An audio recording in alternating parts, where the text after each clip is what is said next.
Halo Infinite, our beloved franchise that we all want to see succeed, had a Monday surprise multiplayer release.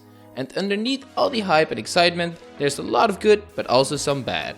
The core gameplay and fun element are incredible, the game feels amazing, and me and a lot of other players are having loads of fun. But this video isn't about the good part, it's about the parts that can be better, and luckily are fixable. I made a collection of all the major flaws and complaints the community has, and if 343 fixes these, Halo Infinite has the potential to be one of the best Halos we have ever experienced. So without further ado, let's get into it. Let's start with the obvious, the progression system. At the moment, the only progression you have is the Battle Pass, and the only way to rank up is by doing daily and weekly challenges. But the lack of traditional XP system is disappointing. We all just want some XP for our game performances. It doesn't have to be a lot, but some would be great. Challenges should complement the progression system and not be the main focus. It feels so slow and unrewarding right now, and I don't think that is the feeling they want to give us players. 343 give us a way to feel rewarded for grinding the game and trying to win instead of doing specific challenges only. Let's move on to the customization. Why can't we use all the customizable parts on all the core suits? If I buy a premium skin, why can't I use some parts of it on other cores? Also, the colors are very underwhelming while the esports skins are all very beautiful. Remember how good the previous Halo customization was, with how many options you had without having to buy anything. And don't get me wrong, if Halo multiplayer is free, me and the community would definitely spend some cash on some cool skins and colors. But give us some more freedom in how we want our Spartan to be. Right now, I couldn't care less how my Spartan looks, and that is a shame. Even though the progression and the customization are fairly bad right now, these things can be fixed, and I believe it will get fixed. But let's move over to the most important part, the gameplay. Player collision and melee combat feel like a complete coin flip. It feels wonky, it feels very uncomfortable.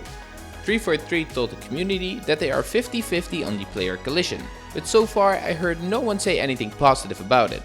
Give us the player collision back and you'll hear a lot less frustration from your community.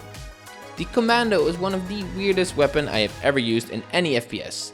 At this point, I prefer anything else above it. The inconsistency, weird damage output, and the wonky recoil makes it a nightmare to use. I know not everyone has this same feeling, but most do. Tweak it a little so that the weapon gets used next to the AR and BR. Now, over to my favorite mode, Ranked Arena. There are a few things very wrong right now, and one of them is the progression system. I love the fact that your personal performance has a lot of influence on how much you climb regarding a win or loss. But at this particular moment, I haven't lost any or barely any ranked points. This is not how ranked should be. You should feel the pain in losing and the excitement in winning. Now it is just a play enough games until Onyx feeling. Give us a clear understanding of how many points we get per win and performance and how many we lose. One thing that is really annoying a lot of us right now is the audio. Almost all the audio is near perfect, but enemy sounds are just bad. I barely hear any enemy right behind me before getting backsmacked to the respawn screen. Also, the enemy shots don't sound that obvious to me either. 343 look back into it. Turn these sounds up so we can have more control in the game. Then there are two features a lot of us would like to see. The first is the reconnect feature. I have lost multiple ranked games where one of my friends disconnects in the first minute and they can never rejoin the game. There's no good reason to not implement this. The second one is the region select. Some people have very high ping and they have no control whatsoever on what server they choose. I know this might sound like I am very negative, but the opposite is true. I am loving Halo so far and I want it to reach its full potential. The game works wonderful, but it can be better. Let's hope as a community that 343 listens and takes it to heart. The game goes as far as its community goes. Keep that in mind. Let me know in the comments what you think and what is your biggest issue with the game so far. Also, don't forget to leave a like and subscribe for more Halo content.